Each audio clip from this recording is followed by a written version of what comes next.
appreciate you being here. Yesterday I announced that we would be extending our social distance guidelines through the end of April. This is based on modeling that shows the peak in fatalities will not arrive for another 2 weeks. The same modeling also shows that by very vigorously following these guidelines, we could save more than 1 million American lives. Think of that, 1 million American lives.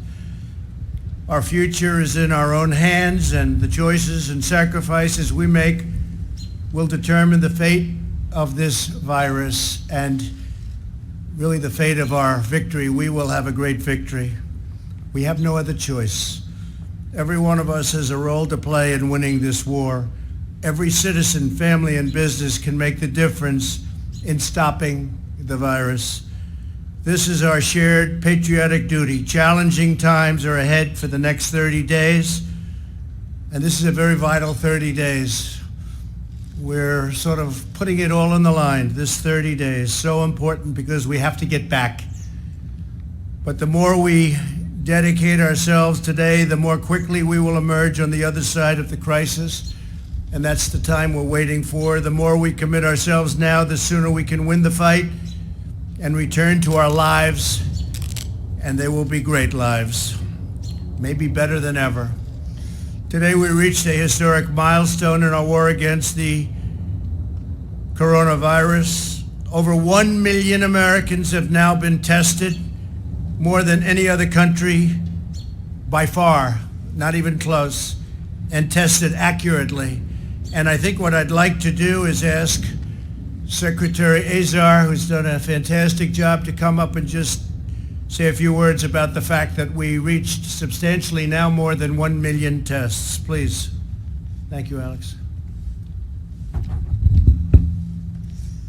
Well, thank you, Mr. President, for your leadership in marshaling all the resources that we have for this unprecedented testing effort. And thank you, Mr. Vice President, for leading a whole-of-economy approach to testing. As the President mentioned today, the United States hit more than 1 million samples tested, a number that no other country has reached.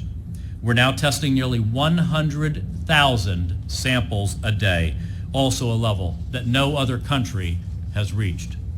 I want to thank every partner that has been involved in this effort. That includes all of the men and women of the FDA and the CDC, including Director Redfield and Commissioner Hahn. Together, the FDA and CDC have worked to balance the need for testing on an aggressive scale with the scientific rigor that Americans expect.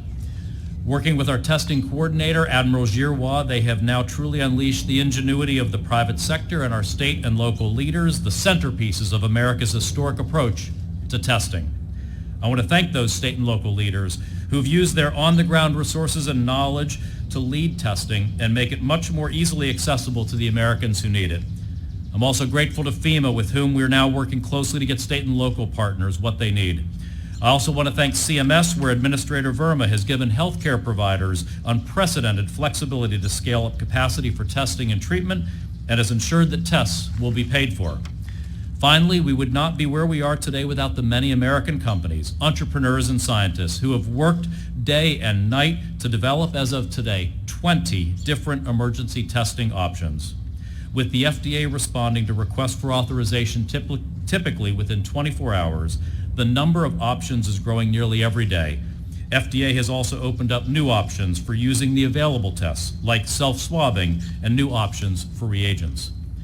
I also want to thank FDA and other components of HHS for incredibly rapid action on other tools that we need.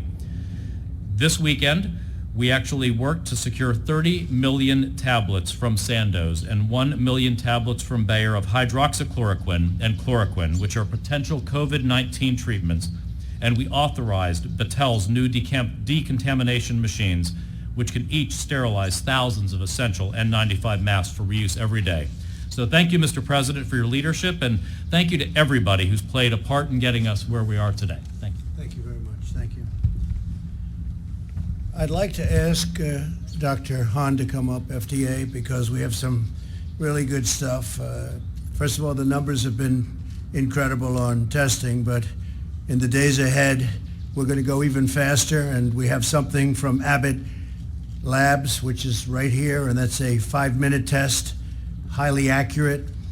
And I maybe can show that as we listen to our FDA commissioner, the job he's done, and the approval process. We talked about the chloroquine and the hydroxychloroquine just now.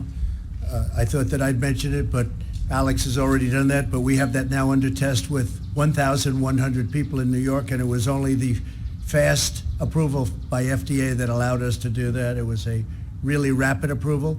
And Doctor, please say a few words. And this is the first one on the line of the 5-minute test from Abbott. Thank you, Mr. President, for your leadership. Thank you, Mr. Vice President, for your leadership of the task force. I'm very proud of FDA's staff's work in the last few months to expedite the availability of testing in this country. I'm also incredibly appreciative of private industry's ingenuity and willingness to work with us quickly to develop and distribute those tests.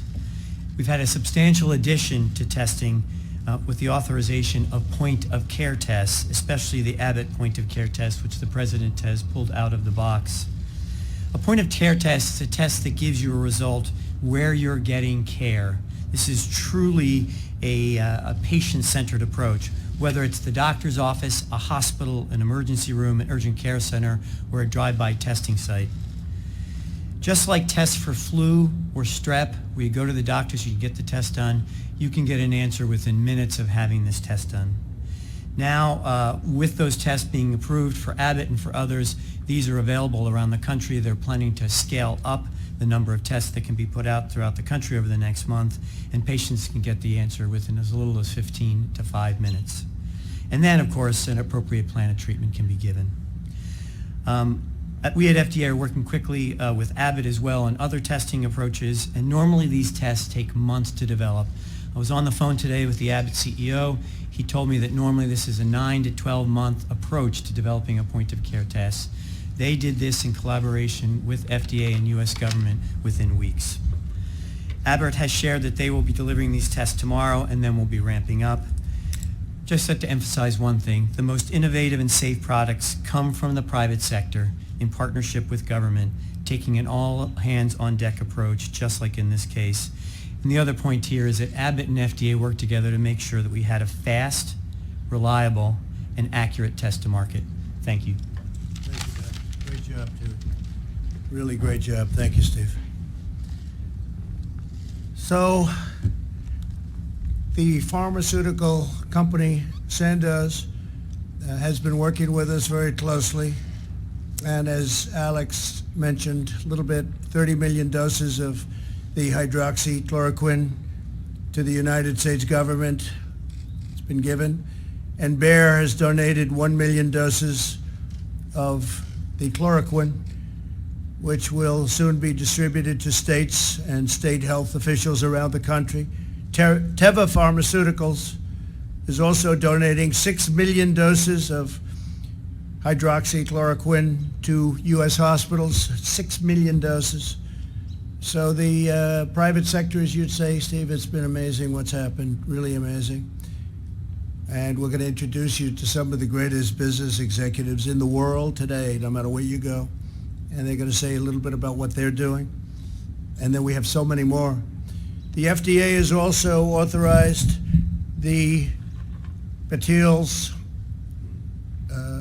N95 respirator mask sterilization kits. It's an incredible thing. I've been asking, why are we throwing these masks away? You look at some of these masks and they're significant pieces of equipment, and I say, how come you throw them away? Why aren't they using sterilization techniques? And I got a call from Mike DeWine, the governor of Ohio, and he's a tremendous guy, tremendous governor, and he said, we have a company named Battelle, and they're having a hard time getting approval from the FDA, and I called up Dr. Hahn, and within a very short period of time, they got the approval. Steve, we really appreciate it. I want to thank Mike, and I want to thank Steve, and they're going to be able, each machine now can disinfect 120,000 masks per day. Now think of that.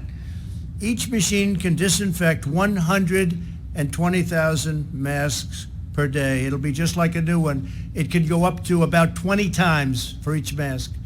So each mask can go through this process 20 times. And they have 2 in Ohio, 1 in New York, and 1 will soon be shipped to Seattle, Washington, and also to Washington, D.C. So that's going to make a tremendous difference on the masks. This morning I spoke to our nation's governors to help each state get the medical supplies they need. And yesterday, Vice President Mike Pence asked our nation's hospitals to begin reporting total bed capacity, ICU bed capacity, ventilator capacity, and vital medical supply levels on a daily basis. And Mike, thank you for the great job. Thank you very much.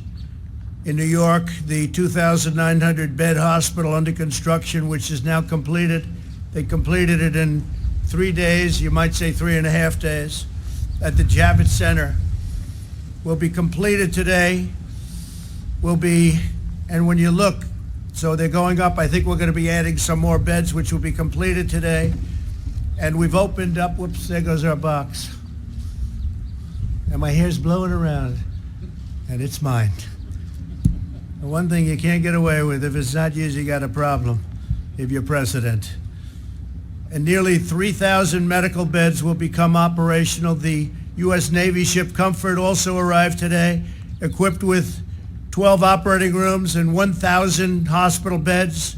Work has begun on additional temporary hospital sites, including a 600-bed capacity nursing home facility in Brooklyn and numerous floors of a high-rise building on Wall Street. So it's been really pretty amazing what they've done. The Army Corps of Engineers, what they've done, they just completed, think of it, a 2,900-bed hospital in New York in just about 3 days, maybe 4 days. And the whole city's talking about it.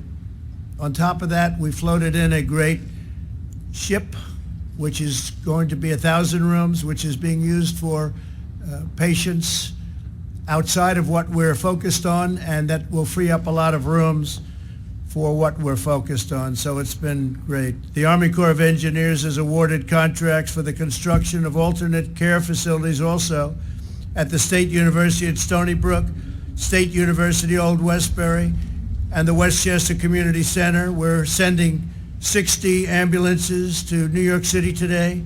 We have a total of 60. We're getting some additional ones, with up to 190 more to follow at different locations.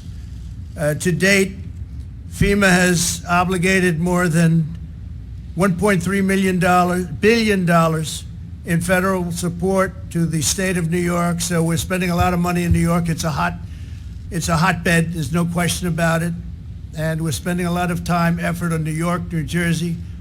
Spoke with Governor Cuomo a lot.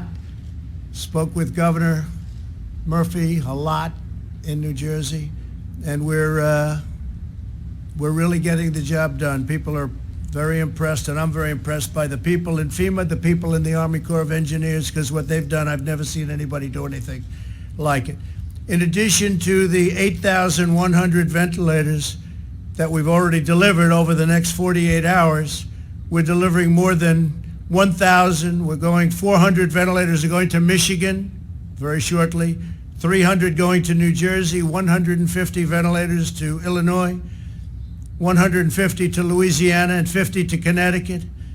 FEMA and HHS already delivered 11.6 million N95 respirators, 26 million surgical masks, 5.3 million face shields, 4.4 million surgical gowns, and 22 million gloves.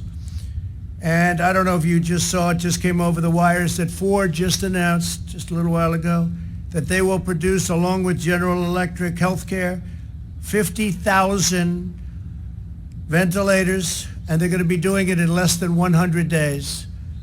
And top of that, we have other companies that are doing ventilators, including General Motors. But we have 9 other companies doing ventilators. As we outpace what we need, we're going to be sending them to Italy. We're going to be sending them to France. We're going to be sending them to Spain, where they have tremendous problems, and other countries as we can. But the fact that we're doing so many so quickly is a tribute to our great companies. More than 14,000 National Guard members have been activated and can help supplement state and local efforts to distribute personal protective equipment, where we're sending a lot. We have plane loads coming in. We have 51 loads from various locations all around the world, and they're landing. We had our first big cargo plane land this morning, and we're getting it from all over the world, and we're also sending things that we don't need to other parts. I just spoke to the Prime Minister of Italy, and we have additional capacity. We have additional product that we don't need. We're going to be sending approximately $100 million worth of things, of surgical and medical and hospital things to Italy. And Giuseppe was very, very happy. I will tell you that they're having a very hard time. Joining us this afternoon are CEOs of the great American companies that are fulfilling their patriotic duty by producing or donating medical equipment to help meet our most urgent needs. What they're doing is incredible. And these are great companies. Darius Domchek of Honeywell, you know that. And Darius has been somebody that I've dealt with in the past, and he's a great leader of a great company. Deborah Waller of Jockey International. A friend of mine, Mike Lindell of My Pillow. Boy, do you sell those pillows? That's unbelievable what you do. David Taylor of Procter & Gamble, and Greg Hayes of United Technologies Corporation. And I just want to tell all of you that America is very grateful to you and what you've done. Amazing job you've done, and we thank you very much. I'd like you to come up and say a couple of words, if you might, about your companies. Mike, come on up. Come on up, fellas, please. Come on up. You have to say what you're doing because it's been really incredible. Go ahead, Mike. Okay, well, My Pillow is a U.S. vertically integrated company which has been forced to adjust to the changing business environment as a result of the pandemic. My Pillow is uniquely positioned as a U.S. company that functions as a manufacturer, logistics management distributor, and direct-to-consumer. Given our current business lines, we are experiencing the effects of this pandemic firsthand. But My Pillow is done. We've established an internal task force which is monitoring future needs of companies across the country as a result of this pandemic. And given our position, we've begun to research and develop new protocols to address the current and future needs of U.S. businesses across multiple sectors. How companies are going to prepare themselves when they once again open up, and changes to their current operations in order to adjust to future threats and pandemics. My Pillow has designated some of its call center to help U.S. companies navigate the many issues that resulted from this pandemic. We've dedicated 75% of my manufacturing to produce cotton face masks. In 3 days, I was up to 10,000 a day. By Friday, I want to be up to 50,000 a day. I'm proud to manufacture our products in the United States, and I'm even more proud to be able to serve our nation in this great time of need. Thank you, Mr. President, for your call to action, which has empowered companies like My Pillow to help our nation win this invisible war. Now I wrote something off the cuff, if I can read this. Okay. God gave us grace on November 8, 2016, to change the course we were on. God had been taken out of our schools and lives. A nation had turned its back on God. And I encourage you to use this time at home to get back in the Word, read our Bibles, and spend time with our families. Our president gave us so much hope where just a few short months ago, we had the best economy, the lowest unemployment, and wages going up. It was amazing. With our great president, vice president, and this administration, and all the great people in this country praying daily, we will get through this and get back to a place that's stronger and safer than ever. Thank you very much. Thank you, Mike. Appreciate it. Please come on up. I did not know he was going to do that, but he's a friend of mine, and I do appreciate it. Thank you, Mike, very much. Please. First of all, Mr. President, Mr. Vice President, the entire administration, and all the agencies, thank you for your strong leadership during this time of crisis. It is noticed, and it's making a difference. Second of all, I'd like to say a big thank you to all the healthcare workers out there. You're putting yourself in harm's way every day, and we really respect what you're doing, and we couldn't be thankful enough for it. And I can tell you that more help's on the way. We as Honeywell, we're an industrial technology company. And one of the businesses that we're in, we protect the industrial worker. But what we're doing today is we're repurposing a lot of that equipment to serve the healthcare worker. A few days ago, we announced the startup of a new manufacturing facility in Rhode Island. We're going to be hiring 500 employees. We have already 200 on board, and we're going to be starting the production of N95 masks within the next 2 weeks. Furthermore, today we're announcing the startup of another manufacturing facility in Arizona. We're going to be hiring another 500 people, and we're going to be starting up production in that facility by the middle of May. So in total, we've doubled our production of N95 masks already. It's going to double again within the next 60 days, and then within the next 90 days, we're going to have 5x the capacity we do today. Furthermore, we're going to be providing other safety equipment to support all the efforts going on. Lastly, I'll say a big thank you to all the Honeywell employees and also announce a $10 million fund for them for all the hourly and administrative employees are having a hard time during this time of crisis. Thank you, Mr. President. Fantastic. Thank you. Normally I'd shake his hand, but we're not supposed to do that anymore. So that's okay. Great job. Thank you to Honeywell. Please go ahead. Separate stage two. Thank you, Mr. President and Mr. Vice President, on your guidance during this unprecedented time. And I'm very honored to be here today.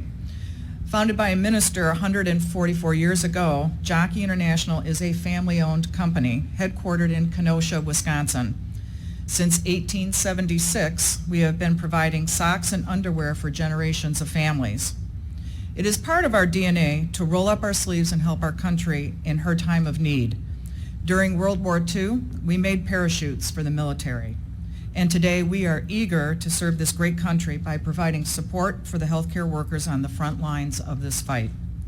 As the President and Vice President have said, it's a whole of America approach, and we are committed. Jockey has had a long-standing partnership with Encompass Group, headquartered in Georgia, serving the healthcare community. When we learned of the critical need for PPE, we knew we had to help. That meant restarting production on Tier 3 isolation gowns. Monumental lifting by Jockey, Encompass, FEMA, and the FDA was done in just a few days to be production ready. As a result, we expect to begin delivering 30 to 50,000 gowns per week, helping those that need it the most right now. In addition, this week, we are also donating 10,000 units of scrubs to the frontline doctors and nurses at the Javits Convention Center in New York City. We would not have been able to do this without the collaboration of the administration, representatives from the federal agencies, and Congressman Brian Stiles. Thank you very much, Mr. President and Mr. Vice President. Thank you very much. Fantastic. Thank you very much. Thank you, Mr. President, Mr. Vice President, for bringing us together today. I'm proud to be able to represent the men and women of Procter & Gamble who every day, 24 hours a day, are working to build and make essential cleaning products, hygiene products, and healthcare products for families everywhere. These include healthcare workers and for institutions that are serving those on the front line. P&G people are the faces of brands you know and trust. Brands like Tide, Pampers, Bounty, Charmin, Mr. Clean, and Vicks. In addition to making, packing, and shipping these essential items, they've worked together to transform our plants, to make things we've never made before, like hand sanitizers and facial masks. Some of these are already getting to national, state, and local agencies. Some of them are in the hospitals already. Everywhere around the world, P&G people are working every day to serve everybody, consumers, and they're working together to bring together the full capability of our research and development, our engineering, our manufacturing, and our communications capability to make sure we make a difference to the consumers we serve and to all the audience that we can make a difference to. I want to thank them, and I'm very grateful for what they do every day in service to others. Thank you, Mr. President, Mr. Vice President, for bringing us together today. Thank you, Mr. Procter & Gamble. Thank you. Good afternoon. I'm Greg Hayes from United Technologies. And on behalf of the 240,000 employees of United Technologies and the 70,000 employees at Raytheon, which will join together with UTC this Friday, I want to first of all say thank you to the President and the Vice President for your leadership during what is really a war. It is a different war than anybody has ever fought before, but it's a war that we're uniquely qualified to help. As one of the world's largest defense contractors and some of the best technology, we're using that technology to try and solve some real-world problems. Today, we're working with the Air Force to try and help pilots as they're moving medical evacuees with the COVID-19 virus such that they can be protected and that the patients can be protected. Again, we're working also with logistics, and if you think about a war, strategy is important, but logistics wins war.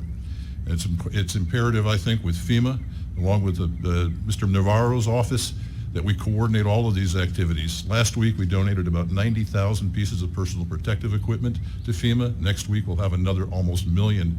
Again, working through our supply chain partners around the world. We're also today, this week, beginning the manufacture of face shields. Using the additive technologies that we have and the machines that we have available within UTC, we'll be able to produce approximately 10,000 shields in the next 4 weeks. Again, all needed equipment. We stand ready to help in any way we can. We don't need the Defense Production Act to ask us to act. All of the people at UTC and Raytheon are focused on this war and winning it. Again, I also want to say thank you to all of our employees for their work during this crisis, as well as to the frontline medical and other first responders. Thank you very much. Thank you very much. Thank you. Fantastic. Great company. Those are great companies. Thank you very much.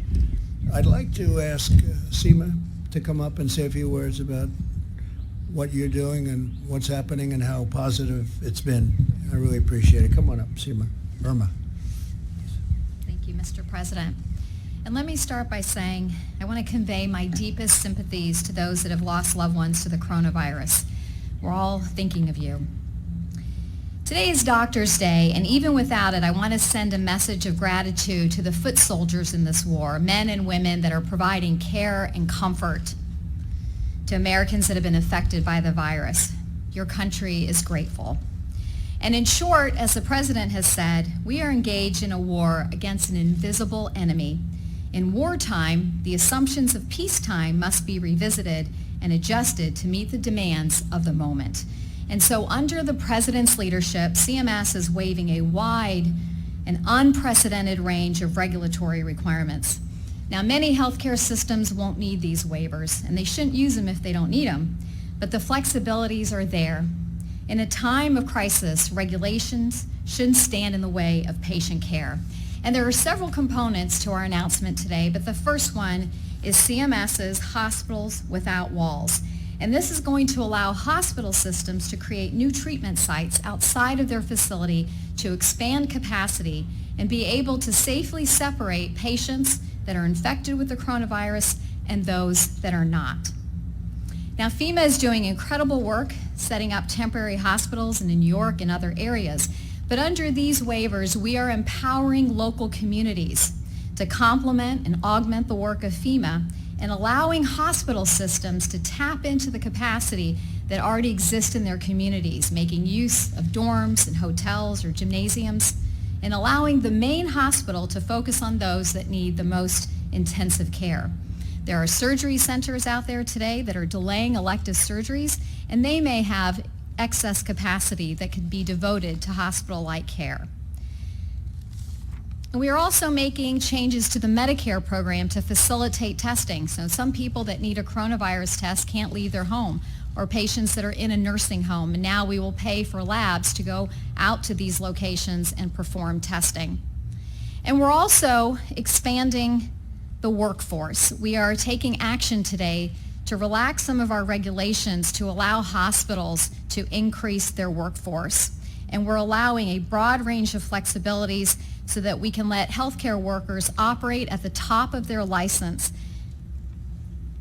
And we are also allowing our hospitals to provide more support for our healthcare workers. Under today's regulations, they can only provide minimal support to healthcare workers, but now we're going to allow them to provide child care, meals, laundry services.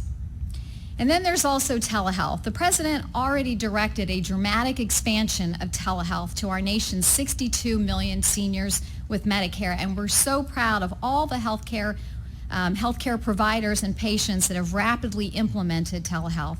But today we're announcing that we're going to go even further, and we're going to be paying for doctors to make phone calls with their patients and provide care over the phone. And we're getting rid of long-standing barriers to telehealth in the Medicare program, allowing emergency rooms to use telehealth and eliminating requirements that some visits be provided face-to-face.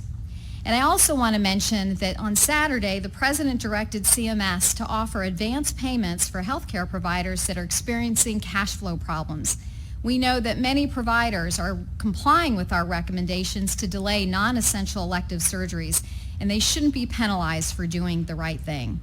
Now, I've barely scratched the surface of all the flexibilities that we are offering healthcare workers and healthcare systems. These flexibilities will provide a lot of flexibility from regulations that are ill-suited to the unprecedented needs of this emergency.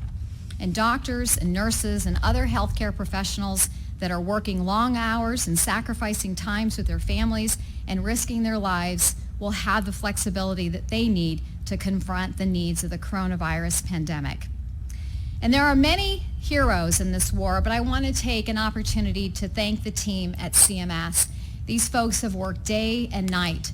The flexibilities that are in this regulation, and any regulation, usually take CMS a year, but we did this in 2 weeks, and I couldn't be more honored and privileged to serve alongside these dedicated public servants. Thank you. Thank you very much. You do a fantastic job, and you're doing a great job. So we are in the midst of something that is very difficult, but we are going to win. It's just a question of when. We want to do it as quickly as possible. We want to have as few deaths as possible. And we will meet again tomorrow for some statistics and some updates as to where we are, where we think we're going, and timing. I think timing is going to be very important because we have to get our country back. We have to get our country back to where it was and maybe beyond where it was, because we've learned so much. But we will have lost a lot of people, and in many ways they're heroes. And if you look at what's happening with our medical professionals, it's a danger. They're warriors. Men and women are doing a job that the likes of which I don't think anyone's ever seen. I see them coming out of planes today, going into New York, going into the most dangerous locations, dangerous areas, and they go in there and they just want to do the job. And you see the numbers like I see the numbers. I have some friends that are unbelievably sick. We thought they were going in for a mild stay, and in one case, he's unconscious in a coma. And you say, how did that happen? So I just want to thank all of the great professionals, men and women, doctors and nurses and paramedics and first responders and law enforcement. By the way, if you look at New York and you see how the effect that this had on law enforcement, it's been incredible. These are great people. Firefighters, great people. They're helping in so many different ways. So thank you very much. And if you'd like, we'll take a few questions. John, please.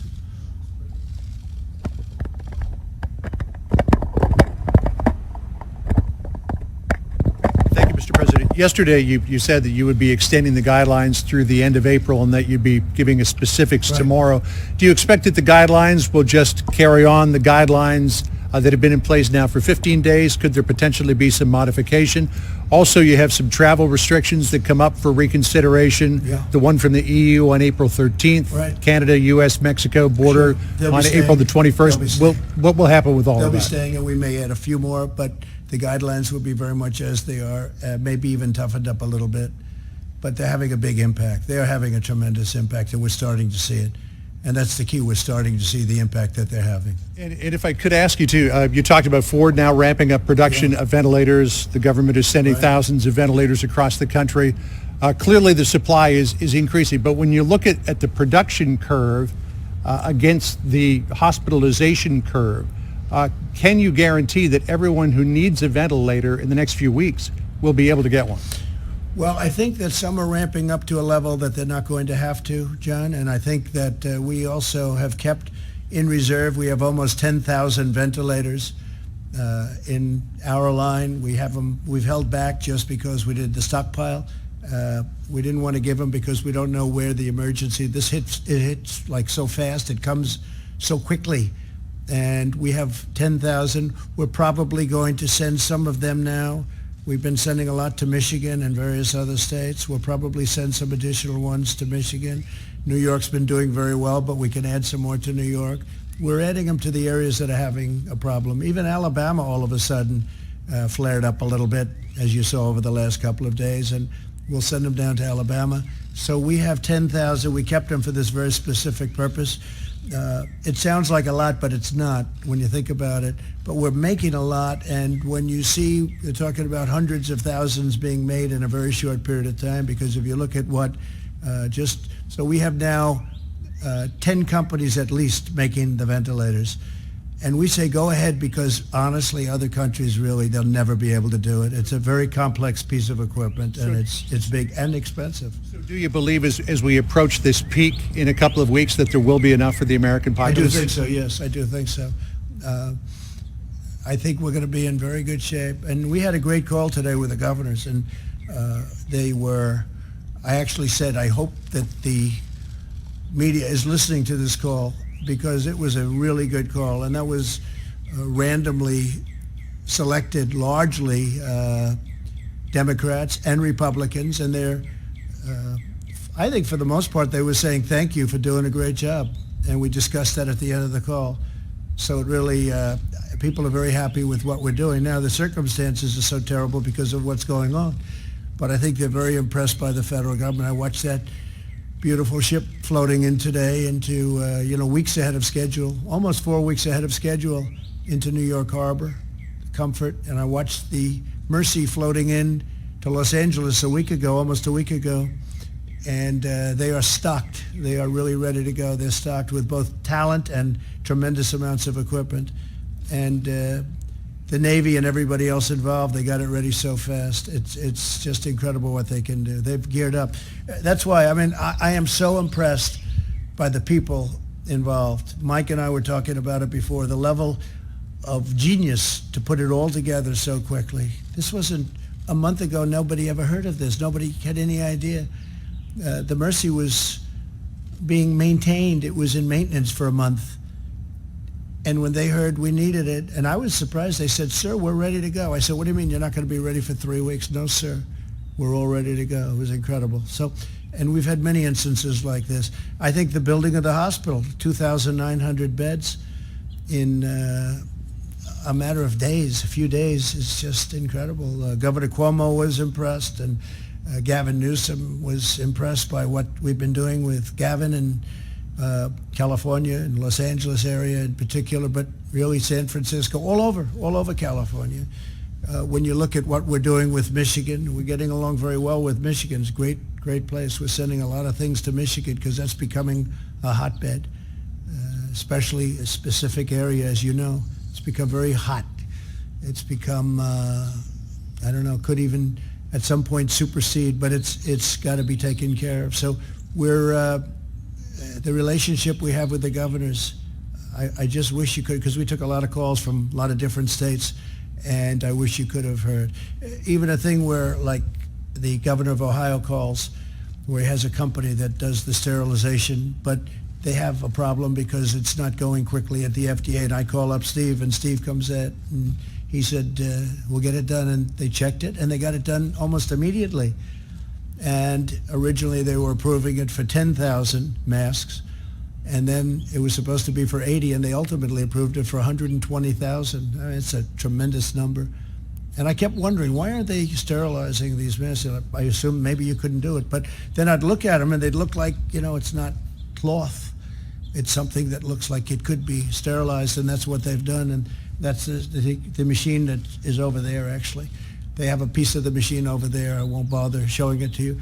And this is incredible when you talk about 5 minutes, 15 minutes, and highly accurate, and not nearly as disturbing to do as the other tests. So we've just gotten better. We're doing things that nobody else ever thought of. Please. The DMV has issued stay-at-home orders, but Governor Ralph Northam of Virginia took it pretty far. He issued a 70-day stay-at-home order. Is that constitutional, first off? And secondly, do you think it's warranted to go ahead and issue a 70-day guidance at this point? Well, we're letting the governors do in their states pretty much what they want with our supervision, and they consult with us in all cases. Some go further than others, as you know. I mean, I could give you plenty of examples, but I'm not going to do that because we never want to be controversial. But some of the governors have taken it a step further, and people are questioning that. But look, staying at home with respect to what we're talking about doesn't bother me at all. People should be staying at home. That's what we want. OAN, please. OAN.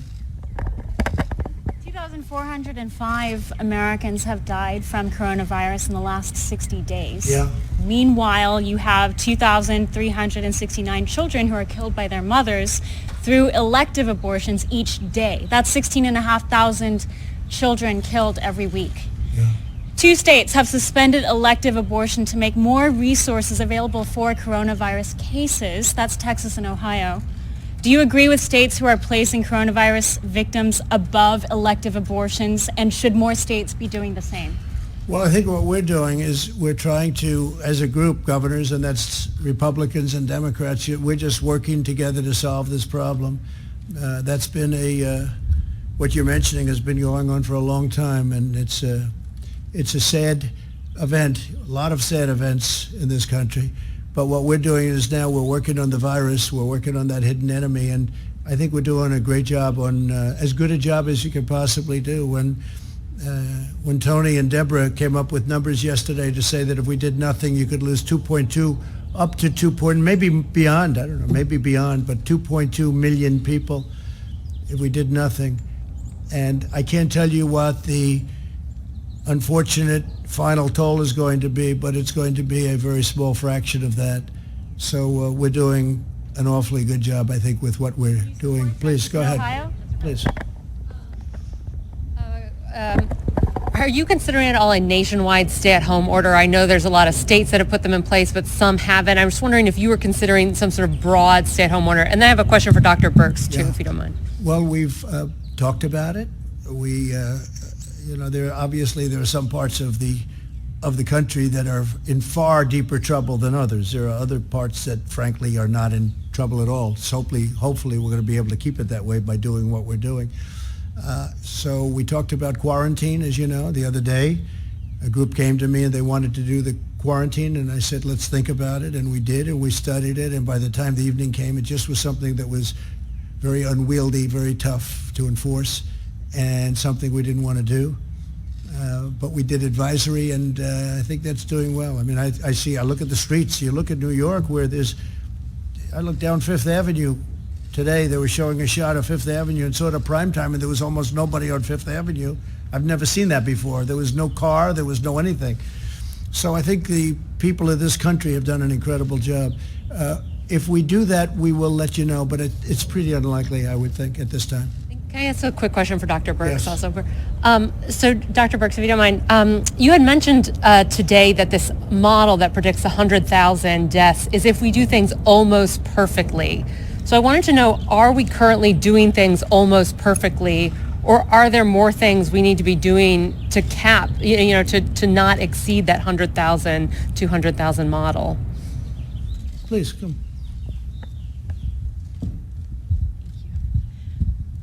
Thank you. I think that's a really great question. And tomorrow we'll go through all of the graphs and all the information that we took to the president for the decision. But and I just want to thank the data team that's working day and night I usually get my data about 2 a.m. from them, and they assimilate all the data from all the states. And when you look at all of the states together, all of them are moving in exactly the same curves. And so that's why we really believe this needs to be federal guidance, so that every state understands that it may look like 2 cases today that become 20, that become 200, that become 2,000. And that's what we're trying to prevent. And I think states still have that opportunity. but they're going to have to do all of these these recommendations are recommendations that the globe is using. And so we really do recommend that every governor, every mayor looks very carefully and ensures that their communities are utilizing these guidance. Thank you very much. Thanks. It is amazing. You look at Louisiana, and for a long time it was just staying at nothing. And then all of a sudden, I look one day and I see a lot and a lot and a lot, and then it explodes. And now we're working very carefully and very powerfully with them. We're building hospitals, so we're building a lot of different things for Louisiana. So it's very important. Yeah, please, go ahead. She has warned that this could be seasonal cyclical virus. So, and maybe both of you could comment on this, and Dr. Birx as well. Are you prepared for this to strike again, say, in the fall? All the efforts that are taking place right now to contain this, to be proactive, and Yeah. you We're prepared. I hope it doesn't happen. Doctor, would you like to say something about that? I hope it doesn't happen, but we're certainly prepared. In fact, I would anticipate that that would actually happen because of the degree of transmissibility. However, if you come back in the fall, it will be a totally different ballgame of what happened when we first got hit with it in the beginning of this year. There will be several things that will be different. Our ability to go out and be able to test, identify, isolate, and contact trace will be orders of magnitude better than what it was just a couple of months ago. In addition, we have a number of clinical trials that are looking at a variety of therapeutic interventions. We hope one or more of them will be available. And importantly, as I mentioned to you many times at these briefings, is that we have a vaccine that's on track and multiple other candidates. So I would anticipate that, a year to a year and a half, we'd be able to do it under an emergency use. If we start seeing an efficacy signal, we may be able to even use a vaccine at the next season.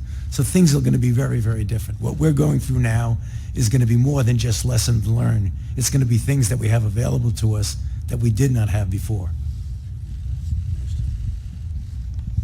Okay, please, go ahead. Thank you. Scott Gottlieb, your former FDA commissioner, wrote a roadmap for recovery after the coronavirus. Very interesting. I saw it. He suggests, the roadmap suggests that everybody wear a mask in public. Is that something that the task force thinks is a good idea? Well, we haven't discussed it to that extent, but it's certainly something we could discuss. We're getting certainly the number of masks that you need. We are in the process of talking about things. I saw his suggestion on that, so we'll take a look at it for a period of time, not forever. I mean, we want our country back. We're not going to be wearing masks forever, but it could be for a short period of time. After we get back into gear, I could see something like that happening for a period of time, but I would hope it would be a very limited period of time. Doctors, they'll come back and say for the rest of our lives we have to wear masks. The roadmap also talks about doing GPS for social distancing, maybe following people's phones, and hotels for isolation for people, giving them free hotel rooms. Are those ideas that you're looking at? Well, the GPS, that's a very severe idea. I've been hearing about it, GPS. So what happens? A siren goes off if you get too close to somebody? That's pretty severe, but he's somebody, he was with me for a long time. They did a great job at FDA, so we're taking a look. I just received it a little while ago. He sent it over, so very good. Go ahead. Let's give it a shot. Sir, what do you say to Americans who are upset with you over the way you downplayed this crisis over the last couple of months? We have it very much under control in this country. The coronavirus is very much under control in the USA. It's going to disappear. It's like a miracle. It will disappear. March 4th, we have a very small number of people in this country infected. March 10th, we're prepared. We're doing a great job with it. It will go away. Just stay calm. It will go away. What do you say to Americans who believe that you got this wrong? And I do want them to stay calm, and we are doing a great job. If you look at those individual statements, they're all true. Stay calm. It will go away. You know it is going away, and it will go away, and we're going to have a great victory. And it's people like you and CNN that say things like that it's why people just don't want to listen to CNN anymore. You could ask a normal question. The statements I made are, I want to keep the country calm. I don't want panic in the country. I could cause panic much better than even you. I would make you look like a minor league player. But you know what? I don't want to do that. I want to have our country be calm and strong and fight and win. And it will go away. And it is incredible, the job that all of these people are doing, putting them all together, the job that they're doing. I am very proud of the job they're doing, that Mike Pence is doing, that the task force has done, that Honeywell and Procter & Gamble and Mike and all of these people have done. I'm very proud. It's almost a miracle, and it is, the way it's all come together. And instead of asking a nasty, snarky question like that, you should ask a real question.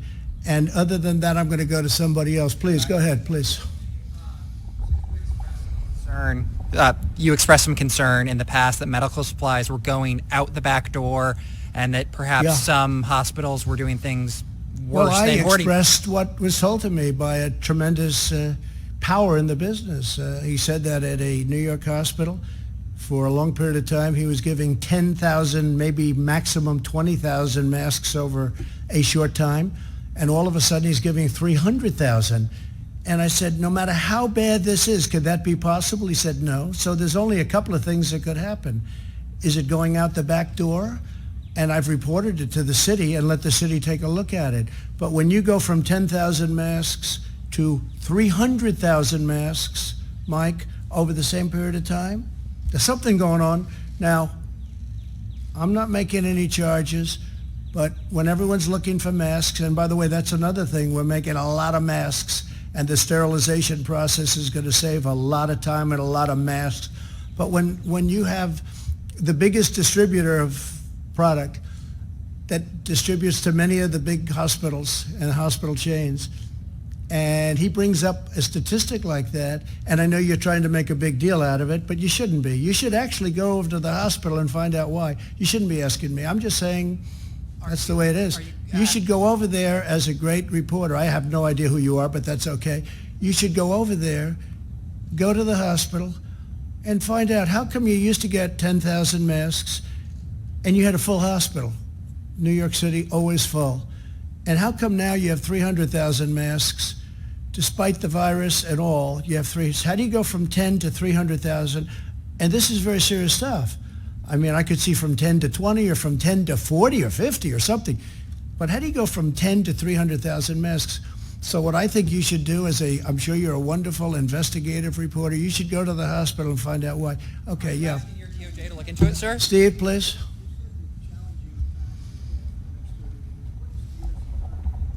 Well, it's so bad for the economy, but the economy is number 2 on my list. First, I want to save a lot of lives. We're going to get the economy back. I think the economy is going to come back very fast. Steve's just asking about the economy. What's it like? We basically shut down our country. And we did that in order to keep people separated, keep people apart. They're not working in offices. They're not in airplanes together. You know, we really shut it down. And, 150, 151 other countries are pretty much shut down. But here we had the greatest economy in the world. We had the greatest economy in the history of our country. And I had to go from doing a great job for 3 years to shutting it down. But you know what? We're going to build it up, and we're going to build it up rapidly. And I think in the end we'll be stronger for it. We learned a lot. And I have to say we've had great relationships with a lot of countries. China sent us some stuff, which was terrific. Russia sent us a very, very large plane load of things, medical equipment, which was very nice. Other countries sent us things that I was very surprised at, very happily surprised. We learned a lot. We're learning a lot. And we're also learning that the concept of borders is very important, Steve. It's very important. Having borders is very, very important. But we have done an incredible job. The economy is going to come back. My focus is saving lives. That's the only focus I can have. We're going to bring the economy back, and we'll bring it back fast. Yeah, please. Follow up. Go ahead. Mr. President. Please. Thank you, Mr. President. You've said several times that the United States has ramped up testing. So let's talk a little quicker or a little louder. Mr. President, you said several times that the United States has ramped up testing, but the United States is still not testing per capita as many people as other countries like South Korea. Why is that, and when do you think that number will be on par with other countries? Yeah, well, and it's very much on par. Look, per capita, we have areas of country that's very wide. I know South Korea better than anybody. It's a very tight. Do you know how many people are in Seoul? Do you know how big the city of Seoul is? 38 million people. That's bigger than anything we have. 38 million people, all tightly wound together. We have vast farmlands. We have vast areas where they don't have much of a problem. In some cases, they have no problem whatsoever. We have done more tests. I didn't talk about per capita. We have done more tests by far than any country in the world, by far. Our testing is also better than any country in the world.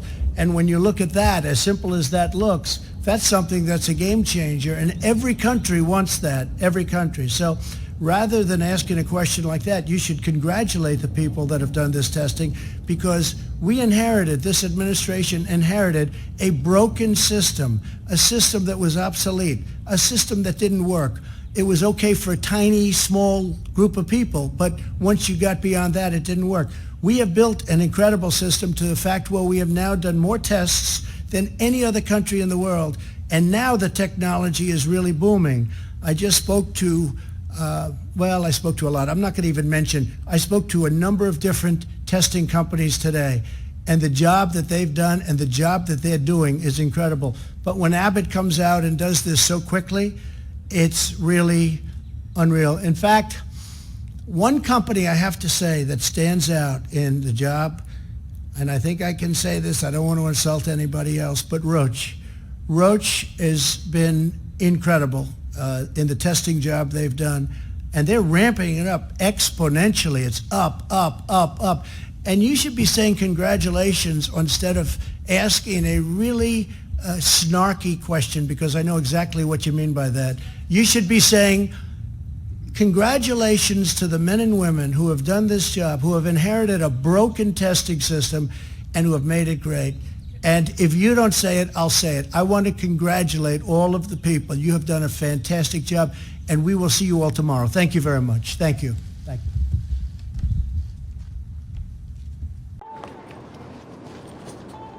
怎么又晚了？这诊所太远了，这里多开几间就好了。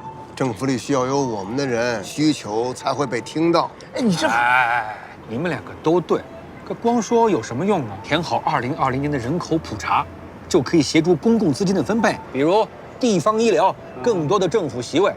想要给自己发声啊，赶紧上网填，打电话也行。请上2020census.gov 完成普查。